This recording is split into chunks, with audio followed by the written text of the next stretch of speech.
gitu Pak, yang saya Yang apa nih pembelajarannya? kalau ini kayaknya yang lebih bagus, kalau saya kan melihat pembelajaran Bapak kayaknya ketika Bapak melakukan sebuah pembelajaran itu siswa lebih antusias gitu. Makanya saya ingin bertanya kepada Bapak gitu, jadi berkaitan mungkin di pembelajaran saya dengan RPP itu Pak, yang dimana RPP saya masih menggunakan yang kalau Bapak itu kan kayaknya gitu berdiferensiasi gitu Pak. Nah kebetulan saya pembelajarannya masih menggunakan yang biasa saja gitu. Jadi saya ingin menggali dari Bapak kira-kira apa ya yang harus saya kembangkan agar minat siswa itu lebih antusias Kalau kita belajar itu sudah dapat ketahui ya berkaitan dengan bagaimana sih karakter siswa, kemampuan siswa. Nah, kira-kira kalau itu harus lihat menurutku apa yang sudah yang melihat diferensiasi perbedaan dari karakter dan kemampuan siswa itu sendiri. Oke, selama ini memang sih kalau misalkan kadang-kadang saya sendiri sebagai pengajar gitu masih menggunakan sistem pembelajaran yang menuntut siswa harus mau mengikuti apa yang kita berikan gitu ke siswa. Tetapi sekarang kan anak-anak itu lebih senang dengan mungkin lebih ke gadget gitu ya Pak ya, pembelajaran di gadget. Makanya saya berinisiatif kemungkinan besar siswa akan diarahkan untuk dalam pembuatan nanti hasil pembelajarannya itu ke produknya gitu Pak. Ya kan di dalam pendidikan sekarang itu kita sama-sama kita harus menjadi seorang fasilitator yang harus ya. Nah, kalau menurut ibu, kalau misalnya ibu sebagai fasilitator media memanfaatkan siswa, memanfaatkan kira-kira yang dapat dilakukan dengan media atau fasilitasi siswa tersebut? Kalau menurut saya kan sekarang apalagi sekolah itu mengharuskan siswa itu membawa handphone gitu ya Pak ya, gitu kan.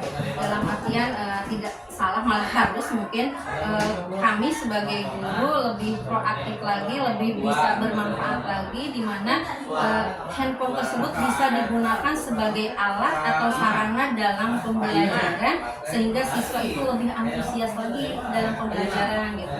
Jadi kemungkinan besar saya akan menekankan kepada nanti hasil produk, karena kebanyakannya itu siswa itu lebih senang dengan apa yang mereka hasilkan atau mereka inginkan itu lebih ke berberagam gitu Pak, karena sistemnya mungkin anak ini ada yang senang dengan pembuatan tugas, ketika pembuatan tugas itu menggunakan video visual gitu, ada juga mungkin yang ini senang dengan menggunakan saya itu akan mencoba di dalam hasilnya. Ya. Nah, karena ibu sudah tahu apa ini dimasukkan dengan RPP itu adalah sebagai rencana di dalam proses pembelajaran ya. Nah, jadi oleh karena itu coba ibu masukkan ke dalam RPP-nya ya. Nah, RPP itu kira-kira apa yang dimasukkan oleh ibu? Yang dimasukkan mungkin ke teknik-tekniknya Pak di dalam teknik pembelajaran juga gitu. Saya akan merubah yang awalnya saya mungkin selama ini. Jadi seperti itu Bu ya. Jadi coba dimasukkan ke dalam RPP sehingga di dalam perencanaan itu dalam pembelajaran sudah jelas apa yang akan dilakukan di dalam kelas berkaitan dengan diferensiasi. Pertama kita harus memberikan dalam keberpihakan pada siswa ya.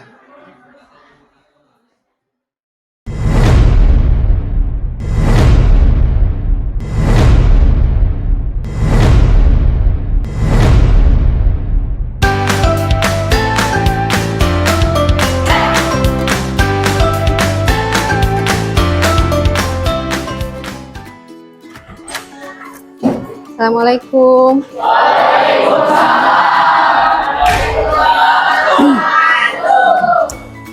Selamat pagi anak-anak hebat. Gimana kabarnya? Baik ya. Oke. Sebelum pembelajaran dimulai, terlebih dahulu kita berdoa dulu ya, agar apa yang dicita-citakan kita semua bisa terlaksana dengan baik. Silahkan untuk ketua kelas memimpin doanya. Selamat duduk, siap. Gua belajar, mari kita pembelajaran dimulai. Selesai. Beri salam kepada Ibu Guru. Assalamualaikum warahmatullahi wabarakatuh. Waalaikumsalam warahmatullahi wabarakatuh. Oke, untuk hari ini siapa yang tidak masuk? Queenie. Kenapa Queenie? Ada lagi? Fadli dan Dimas sakit. Baiklah anak-anak, sebelum pembelajaran dimulai akan Ibu ingatkan terlebih dahulu karena kita sekarang itu memasuki 2 musim ya, dari musim panas ke musim hujan. Jaga kesehatan kalian baik-baik. Sebelum berangkat ke sekolah, kalian sarapan dulu karena tidak menutup kemungkinan perubahan musim ini akan berdampak terhadap kesehatan kalian. Gimana? Baiklah, anak-anak hebat. Sebelum pembelajaran dimulai, Ibu akan mengingatkan kembali materi yang lalu. Kira-kira siapa dari kalian yang masih ingat dengan materi yang kemarin? Mengenai materi apa? Oke, mengenai globalisasi ekonomi. Sebelum ke materi selanjutnya, alangkah baiknya kita untuk materi pembelajaran mengecek dulu kesiapan kelas kalian. Misalkan ada sampah di kolong meja, boleh kalian ambil, dikondisikan agar pembelajaran hari ini adalah nyaman ya. Kalian diharapkan ketika nanti kalian baik sekarang lagi menjadi siswa ataupun peserta didik atau nanti sudah keluarnya, kalian bisa dengan mudah menganalisis sebuah masalah dan memecahkannya masalah tersebut dengan cukup mudah gitu ya. Tujuannya untuk kenapa saya menerapkan hari ini adalah PBL gitu, dengan tujuan agar kalian nanti ketika keluar dari sini punya bekal bahwa ada masalah bisa cepat terselesaikan gitu tujuannya. Oke, sebelum ke materi, Ibu akan menjelaskan dulu tujuan pembelajaran dari hari ini.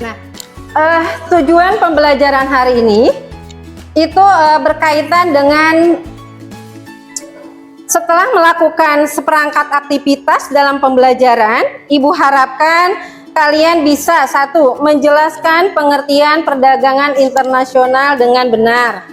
Yang kedua, mengemukakan persamaan dan perbedaan perdagangan dalam negeri dan luar negeri. Adapun KKM, untuk ketuntasan kalian mendapatkan nilai nanti adalah KKM terendah itu adalah 75. Pembelajaran hari ini adalah berkaitan dengan perdagangan internasional. Mau ice breaking dulu untuk memotivasi kalian biar tambah semangat ya. Oke, berdiri dulu. Oke, 1, 2, 3. Semangat, semangat. Oke, sangat semangat ya. Bisa.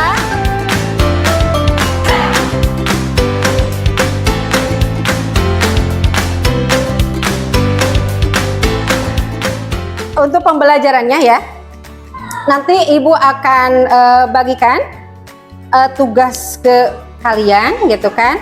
Akan tetapi sebelum pembelajaran dimulai, Ibu hanya ingin mengingatkan dulu apa itu perdagangan internasional. Nah, perdagangan internasional ini adalah sebuah kegiatan gitu kan yang dilakukan oleh 2 negara di kira-kira gitu kan.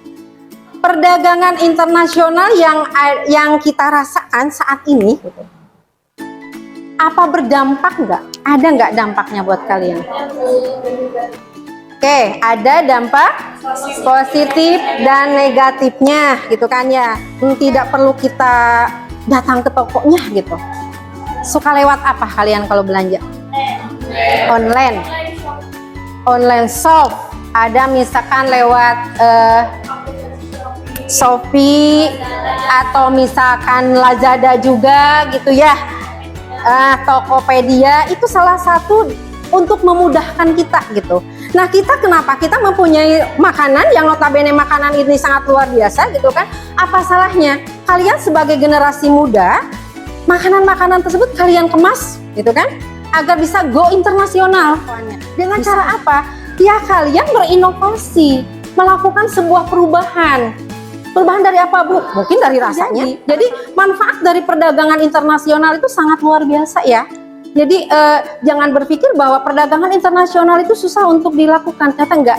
Sekalipun kalian anak sekolah, kalian bisa untuk melakukan usaha ini gitu. Karena jaringannya kan seperti yang kalian tadi sebut, bisa misalkan dengan mudah melalui Shopee gitu ya, melalui Lazada gitu. Itu mudah. Sebelum ke materi yang sekarang nanti Ibu akan tontonkan ke kalian video ya, sebuah videonya gitu kan. Nah, kalian nanti dalam video ini kalian analisis nanti ya, setelah dianalisis kalian telaah. Nasional tersebut memiliki andil 0,52% terhadap inflasi total 2021.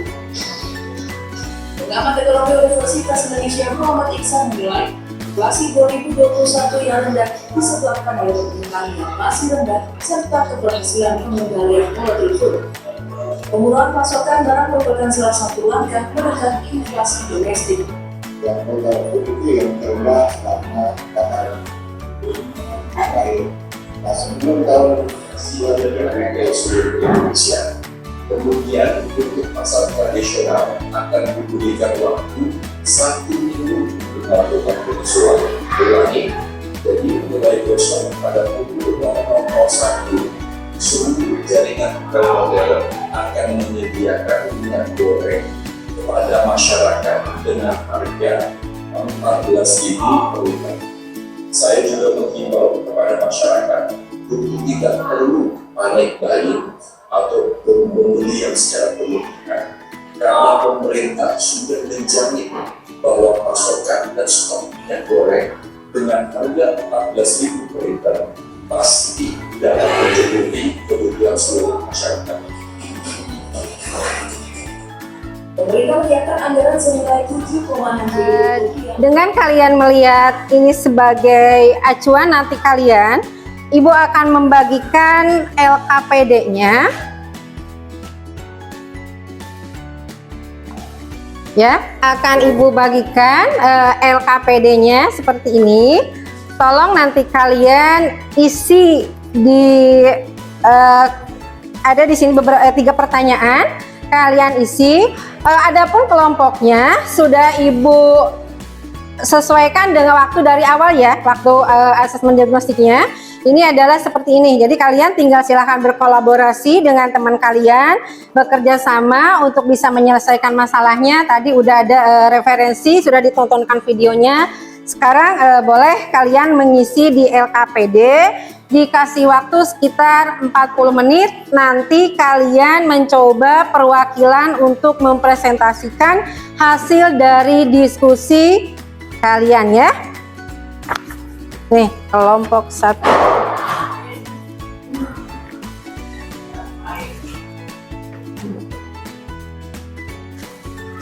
Ya.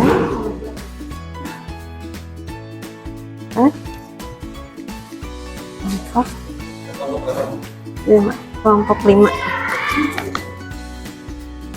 Oke, LKPD-nya udah ada di semuanya. Silahkan kalian pelajari, kalian analisis permasalahannya, dan kalian jawab atau tuangkan jawaban kalian di LKPD tersebut. Silahkan kalian untuk berdiskusi dengan temannya ya, berkolaborasi dengan temannya agar nanti nilainya yang kalian peroleh itu akan maksimal. Ada pertanyaan lagi nggak? Nggak ada. Siap untuk mengerjakan? Ya, silakan Ibu kasih waktu 40 menit. Nanti setelah selesai kita presentasikan perwakilan satu-satu ya. Iya, mangga.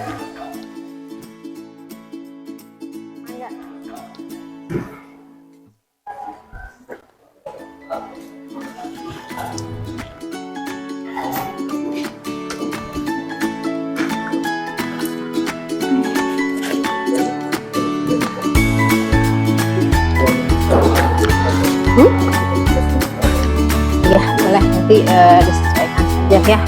Ini ada kesulitan nggak? Masalah ini nggak ada. Boleh dilanjut berkolaborasi ya dengan temannya ya. Kalau misalkan nggak ada yang paham, kalian boleh. Ingat ya, kalau misalkan belum paham atau masih ada permasalahan yang kurang kalian pahami, boleh kalian bertanya ke Ibu ya. Ada kesulitan nih? Belum aja. Sangat mudah. Sangat mudah. Coba.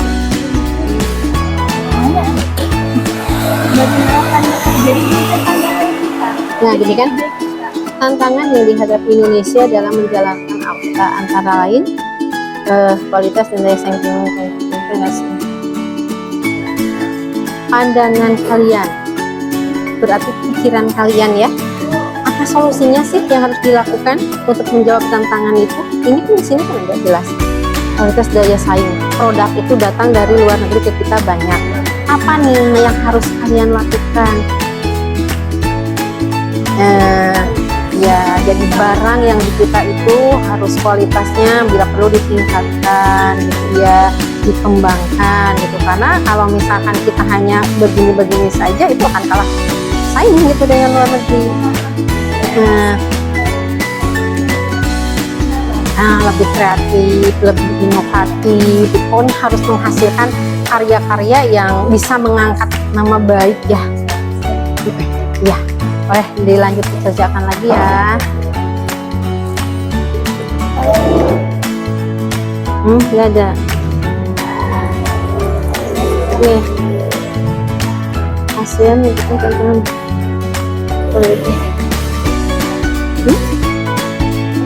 Iya, dampak ini nih. Tantangan pendapat Anda yang berkaitan dengan perdagangan bebas. Perdagangan bebas itu apa sih gitu kan? Ya, perdagangan bebas itu seperti apa?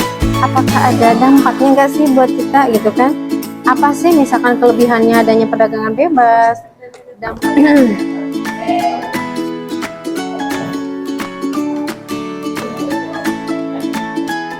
tidak ada yang sulit. Kalau pekerjaan ini kalian bekerja bersama-sama ya, berkolaborasi. Kalau misalkan kata kamu ini jawabannya A, kata ini B, ini C gitu kan. Nah, terbaiknya itu seperti apa? Jadi bisa dikondisikan bahwa oh ini lihat plus ini. Jadi jangan menutup kemungkinan oh ini jadi masalah ini enggak. Semuanya itu benar, tapi dikondisikan mana nanti yang mengambil sebuah kesimpulan ya. Korupsi, kolusi, dan nepotisme. Maka itu adalah korupsi. Ya, korupsi, kolusi, dan nepotisme yang merupakan bahaya nyogok gitu ya. Misalkan mau kerja gitu, ada lapangan pekerjaan ya itu ya tidak juga. Berikan pandangan Anda dan solusi yang harus dilakukan dalam pemberantas KKN. Bagaimana caranya untuk menghilangkannya? Mana? Dikit lagi.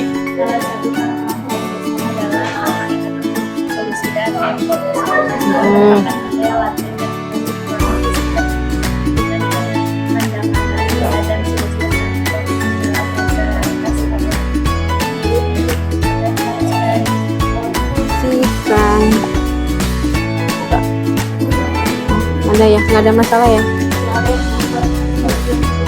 Oh, ya udah aja.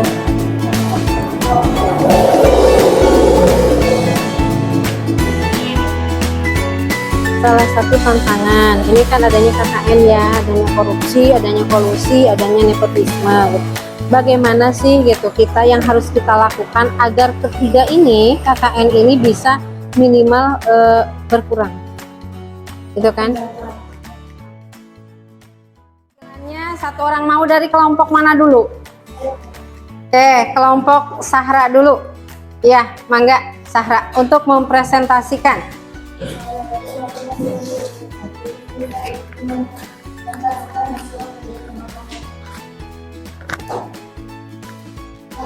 Dengan diberlakukannya arus barang jasa tenaga terampil dari modal aktivitas Penyebab timbulnya perdagangan internasional.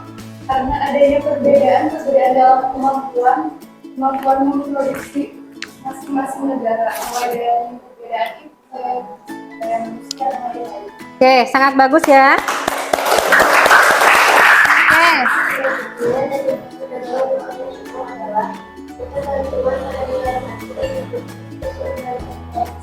Ya, dampak positif dan negatifnya sudah ya.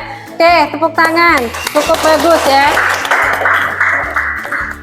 Assalamualaikum warahmatullahi wabarakatuh. Waalaikumsalam warahmatullahi wabarakatuh. Saya perwakilan dari kelompok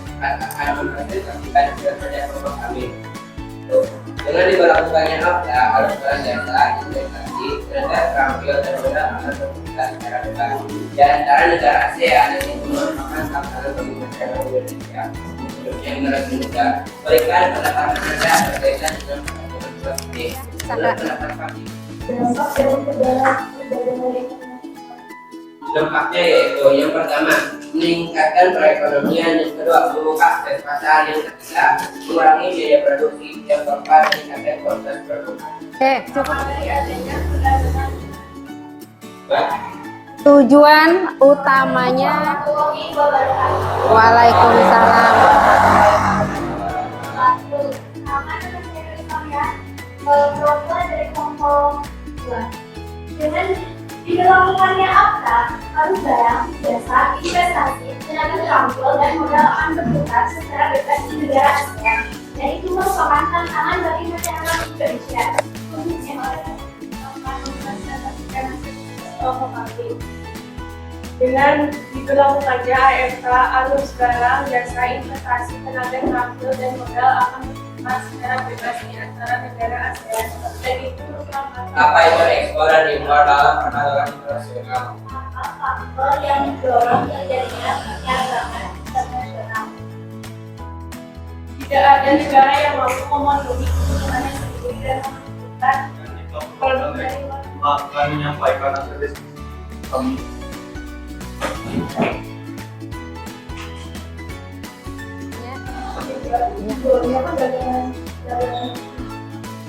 Apa penyebab timbulnya?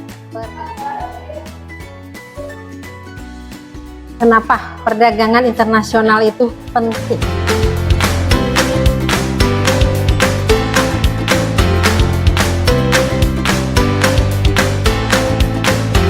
Alhamdulillah cukup luar biasa untuk pembelajaran hari ini. Cuma Ibu ingin menyimpulkan sekali lagi gitu ya, hasil dari pembelajaran hari ini adalah perdagangan internasional ini adalah salah satu kegiatan yang sangat penting dengan tujuan untuk menutupi kebutuhan negara masing-masing. Karena intinya sehebat apapun, sekaya apapun negara tersebut, tetap saja membutuhkan barang-barang dari luar. Contoh saja misalkan negara Indonesia, kita itu kan kaya akan sumber daya alam, kaya akan sumber daya manusia. Tetapi kenapa kita masih perlu barang-barang yang datang dari luar atau sebaliknya? Jadi intinya adalah perdagangan internasional ini adalah perdagangan yang selain bisa memenuhi kebutuhan juga bisa menjalin persahabatan. Ya, ada pertanyaan nggak? Faktor penghambat perdagangan internasional. Apa faktor penghambat perdagangan internasional? Salah satu mungkin yang termasuk dari faktor penghambat juga gitu kan. Di sini mungkin kita harus bicara bahwa letak geografis atau letak negara itu kan pasti berbeda gitu ya. Nah, yang jadi permasalahannya adalah apa sih yang menjadi hambatan gitu. Yang pertama adalah hambatannya itu mungkin untuk barang itu cukup lama prosesnya. Yang kedua juga mungkin untuk persyaratan-persyaratannya cukup agak rumit, tidak semudah perdagangan yang dilakukan atau perdagangan antar pulau atau antar daerah gitu ya. Tapi kalau perdagangan internasional itu mengurus surat-surat atau mengurus izinnya cukup sulit. Itu ya yang menjadi faktor atau menjadi sebuah hambatannya gitu. Selain waktu juga cukup lama. Pembelajaran hari ini kita cukupkan sampai di sini. Tetapi sebelum ditutup, kita coba refleksi dulu ya. Nih, di sini ada refleksi pembelajaran. Yang pertama, apa yang kalian pelajari hari ini? Perdagangan internasional. Oke, yang kedua, bagaimana kesan-kesan kalian terhadap pembelajaran hari ini? Boleh deh, siapa? Sahra? Sangat mudah dipahami dan yang pasti menambahkan ilmu baru lagi ya. Yang ketiga, apakah materi yang disampaikan atau didiskusikan dan dipresentasikan dalam pembelajaran dapat kalian pahami? Bisa dipahami. Yang keempat, kesulitan apa yang kalian alami dalam pembelajaran hari ini? Oke, jaringan atau sinyalnya lemot karena kita itu berada di pelosok pelosok daerah gitu di kampung ya. Jadi ya kendalanya adalah ketika kita membutuhkan internet maka sinyal menjadi sebuah penghambat dalam kelancaran kita ya. Oke, yang kelima, apa saja yang akan kalian lakukan untuk belajar yang lebih baik?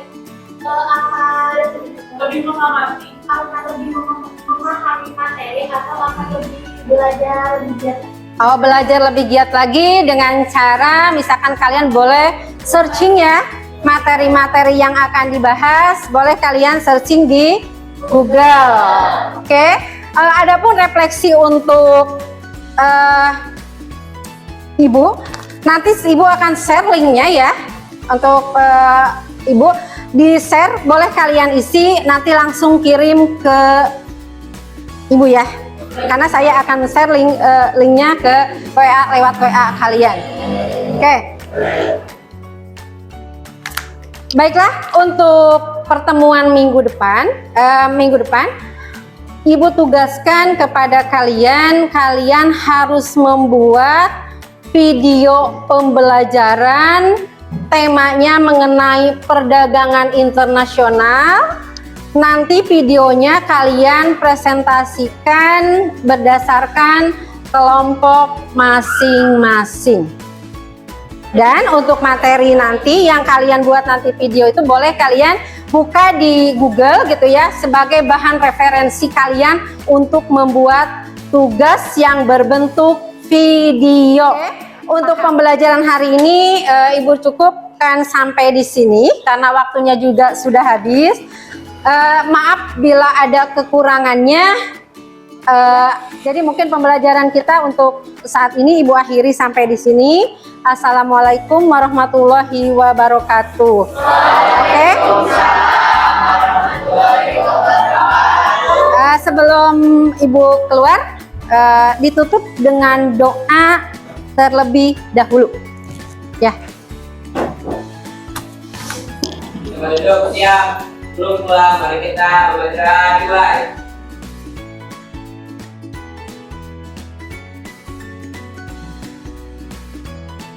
Selesai. Beri salam kepada Ibu Guru. Assalamualaikum warahmatullahi wabarakatuh. Waalaikumsalam warahmatullahi wabarakatuh. Tetap jaga kesehatan ya. Iya, Bu. Ayo. Assalamualaikum.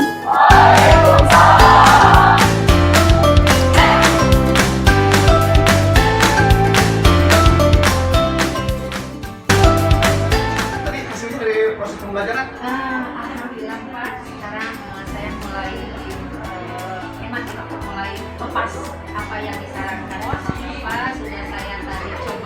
pembelajaran dan alhamdulillah hasilnya itu siswa antusias sangat luar biasa. Jadi sangat perkembangannya kalau dipresentasikan hampir ke 80% siswa lebih aktif lagi. Saya pun sebagai gurunya itu lebih hemat dalam pembelajarannya. Jadi kita harus melihat dari minat dan minat siswa dalam pembelajaran, kita jangan di dasar kita siswa. Ya seperti itu ya. Oke ya. Oke. Terima kasih. Terima kasih ya Bapak atas sarannya.